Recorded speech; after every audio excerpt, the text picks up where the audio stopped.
Chapter 3. Interior. Lights. Early 19th century dungeon. Night. Black. Torchlight fades up to reveal a squalid interior. Damp, dripping walls. A guard dog stares the perversely immaculate Mannycapra down from the other side of some iron bars. A dentally challenged guard in Napoleonic uniform kicks the dog up the arse and it squeals away. Nice touch. Mannycapra sniffs the air.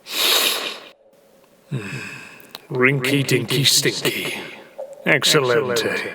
A page boy tugs at his coat-tail and he nods.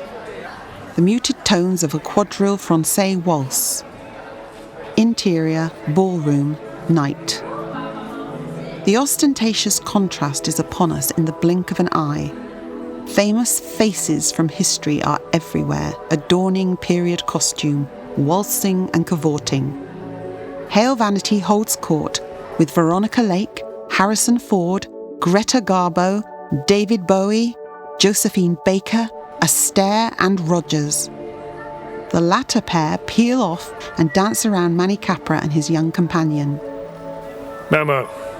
I want only his favourites. Everything must be perfect. The page nods. Mannycapra glances at his watch. Get my car ready. I've got an appointment to keep. Vanity starts to laugh hysterically at Mannycapra. Everyone else joins him in unison.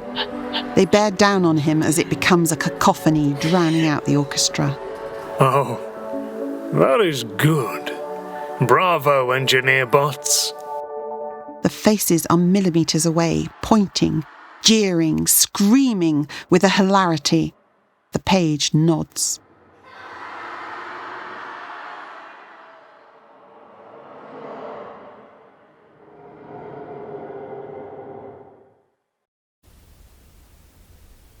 Interior, lab, day. A spotless, shiny white room. Incubation tanks line the walls, growing a selection of body parts. The gallery includes spleens, spines, hearts, livers, and the inevitable genitalia. Victor Frankenstein has grown up and developed a taste for interior design. A manicured hand holds up a small compression case of what seem like whelks. Mannycapra inspects the jar, turning it in his hand. They're eyeballs. So, what's the turnaround here? Castaneda, 34, an intense and academic clinician, gently urges Mannycapra to return the jar to her. She holds it like a sick kitten. Stone, 40, a pugnacious, vertically challenged manager, staving off middle age with his own medicine cabinet, is happy to do the soft soak. Your friend will have them in time for his birthday, so we can absolutely assure you. Mannycapra claps Stone on the shoulder. He watches Castaneda returning the specimen into incubation. She isn't buying into any of this. Good job, Mr. Stone. All thanks to the Lennon. He smiles and makes his way out. Absolutely. Stone trails in his wake. Interior, lobby of Lennon Clinic, day. More Nouveau Art Musée than emergency ward. This is a behemoth of a building. Cyan, magenta and yellow hard light flares everywhere among the clean neo-deco lines. Moving images dance along the walls depicting perfect, healthy tailor's dummies enjoying their wonderful sterile lives. Garish graphics flash in 3 dimensions, touting their trademark. All thanks to the Lennon. Glass cabinets along the corridors display quaint relics from the dark ages of open surgery. Clamps, needles, electrocardiograph monitors, saws and scalpels. Mannycapra sashays along the wide aisle and into the splendid new marble concourse and reception area. He glances at his watch, not registering the simpering presence of Stone in his wake. The enormous marble facade is visible with the glass-fronted carport beyond. A chauffeur, McBride, attends, doffing his cap to Mannycapra. In the carport sits a sleek 1936 Adler limo, resting like a prone black panther. Mannycapra's shoes clack on the concourse. They are joined by a pair of alligator skin cowboy boots. Hardy man, you spying on me? Just wanted to check the operation went smoothly. The walls glow red. An emergency klaxon sounds. The operation went smoothly. What are you doing here? That would be telling. Meet me by the chipped arch in a quarter. I know how to make you feel better, sunshine. Hardyman sniffs and vanishes. Don't know why I go through all the bother sometimes. Ambulances draw up outside and bloody victims are wheeled into the lobby.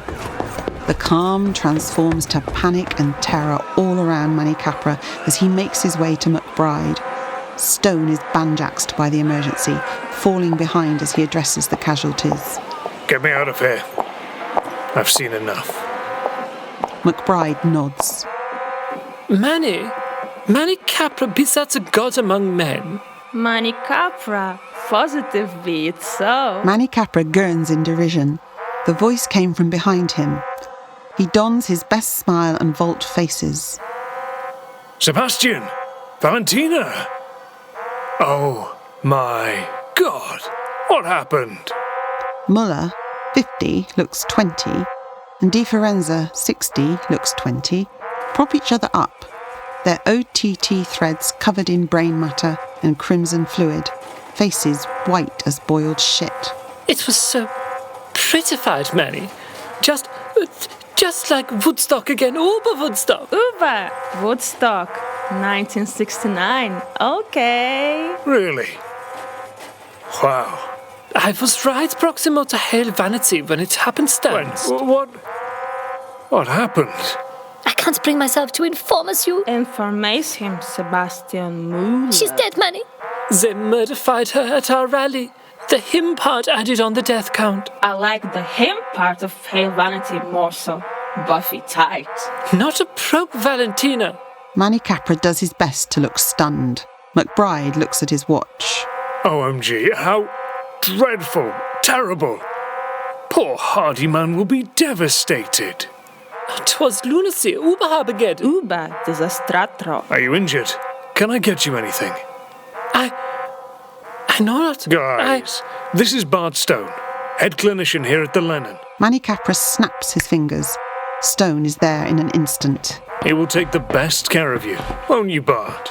Absolutely, sir. Muller gets wobbly on his legs, beginning to faint. Di Firenze awkwardly props him up. For fuck's sake. Get him a stretcher, will you? Stone accosts Reynolds, a passing orderly, pushing a critically wounded victim on a trolley. Take Mr. Muller to priority triage immediately. Yeah. Chop chop. Reynolds upends the cart, dropping the patient to the floor. Muller climbs aboard and Mannycapra takes his hand. Listen, folks, I think I just spotted Giancarlo coming in. You go, Manny. Locate the people who performed this outraged, nasty affections. You go, Manny. Locate them. Affections. Yeah. Muller is wheeled away. Stone continues to follow Mannycapra, pitching and scraping. Is that okay for you, sir? Mannycapra holds up the back of a palm and waves him away. Oh, of course. No, thank you for everything, sir. Stone beams as Mannycapra strides off. Mannycapra loosens his tie as he approaches the Adler. He jumps in the Adler. An opaque dome rises out of the back, hard light fizzing it into life. Couldn't breathe in that place. Put the news on for me. The Adler pulls away. Interior, Adler, day. As the car runs, Mannycapra's suit changes into double denim. He takes in a deep breath and stands up. Everything dissolves around him too. A map of London honing into St James's Park, becoming a 3D photoreal environment, accompanied by a garish migraine of headline graphics for IA Network Evening News. Exterior, St James's Park Green, day. Peace activists mass on the green, watching Vox celebrities up on a stage. Farouk Fazal, 48, reporter in a suit, walks among them and through them, clearly a hologram. A carnival before the carnage. That was the scene in St. James Palace Gardens today, as the great Hail Vanity stood arm in arm with his Vogue friends in peaceful protest against anti-Vokish terror. Later, he would pay for it with his life. Exterior. Tree. Day. Deconstructed man, 38, a New Yorker looking like he's come straight out of the 1970s, watches the events on stage from up on high. He lights a cigarette and rattles his fingers against a sighted rifle, glancing at his watch. Ho-hum, fiddle-dee-dee. Exterior. St. James's Park stage. Day. To rapture, below, Hail Vanity takes the stage, divided in two horizontal halves, one chiselled black male, one voluptuous female white siren, a breathing human collage of flesh and colour, shape-shifting in the moment. The hologrammatic Fazal stands next to Vanity on the platform as the voice of a generation echoes across the green parkland and into every ear. Hail Vanity speaks in several registers at once. Chemical bombs shall not defeat us. Smart guns shall not defeat us. The sinners from the shanties can kill us, but we will never surrender to the terror of the Anti-Fashionista Brigade. We shall overcome! Exterior, St. James's Park Green. Day. A woman, dressed in her best imitation costume homage to Vanity, screams and lifts a pistol to her head, unable to contain the perfect moment of getting so close to her idol. She sucks on her inhaler, her eyes filling up a deep lysergic black, before she pulls the trigger, spattering her brains over her fellow fans. A spontaneous round of applause ripples around the throng. Hail Vanity looks touched. For me? That is such a beautiful gesture, sister. Thank you so much. Fazal circles the back of Hail Vanity. Some 10,000 people embraced their hero as he closed his speech. Suddenly, shots rang out from behind the pavilion platform. Early reports suggest that this was an organized cell affiliated to the Anti-Vogue League. From Vanity's POV, a section of the crowd explodes in a mess of blood, bone, and haute couture. Their neighbours clap at the spectacle. Oh, really? That's too much. Too much. Thanks to you all, but please do wait until I finish, my darlings. No more tributes for now, please. The phalanx of Vox celebrities behind Vanity, including Muller and Di Firenze, clap and whoop. A sniper's bullet slams into Hail Vanity's forehead. The action pauses, and Fazal, himself paused, is joined by Apsley Moran, 50, a sinewy Irishman dressed as a senior police officer. Moran checks out the back of Vanity's skull as a bullet stops in mid-flight, pushing out some crimson and magnolia brain, blood and bone goo suspended in a plume. He shakes his head and wipes away a tear. That's some brutal, ruthless marksmanship right there. Have to hand it to the lad. Mannycapra joins Moran. He puts a hand on his shoulder. Sorry for your loss today, Apsley. It's something we all have to bear. Progress. Yes. At least you get it. Progress. Exterior, St. James's Park Tree. Day. Deconstructed man packs up his gun and slings it over his shoulder as explosions wreak havoc in the distance. He climbs down the tree, whistling like a window cleaner. Exterior, St. James's Park Stage. Day. Moran dissolves as he walks away. The action animates again back in the bedlam. Everything dissolves around Mannycapra, returning to interior, Adler, evening. Mannycapra peeks out of the window as the sun drops over the ruined city. They approach Marble Arch, which looks like a giant has taken a bite out of it. Behind it is the huge perimeter wall of the favelas. Hardiman perches on his Harley, waiting, sulking and smoking. Mannycapra places a cowboy hat on his head and pulls out a case from beneath the seat as we hear Hardiman get in the car. McBride sets them off again. It's not you, Manny. It's the situation. Glad you finally calmed down. Mannycapra opens the case to reveal several phials of coloured liquid. Wowza! Go easy till we get in situ. Don't want you blowing your load early again. Where's the fun in that? Hardiman smiles. Mannycapra hugs him, kissing his head. Now, that's better. Exterior, Kensington Palace Gardens, evening. Almost sundown. The Adler glides through a gate in the wall.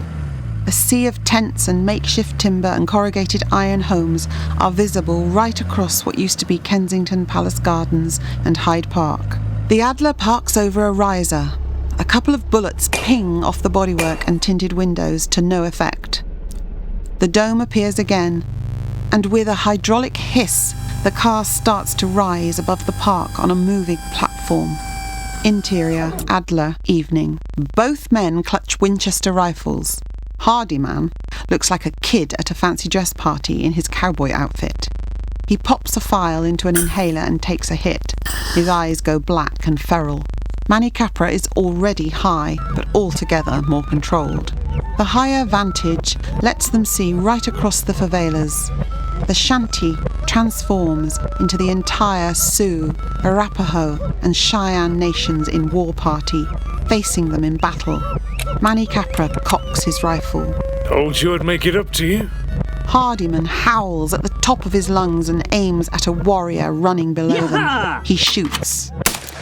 A dreadlocked man, 18, pushes an old shopping cart packed with food tins.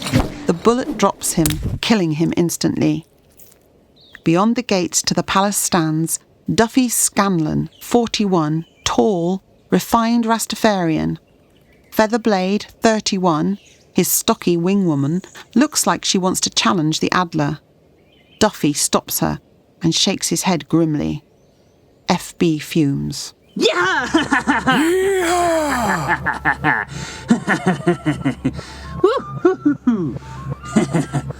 Yeah! 10 missing persons in the last month for the whole city. You call that a problem? The future is. Hail folk, hail vanity, hail you. More episodes soon. Subscribe.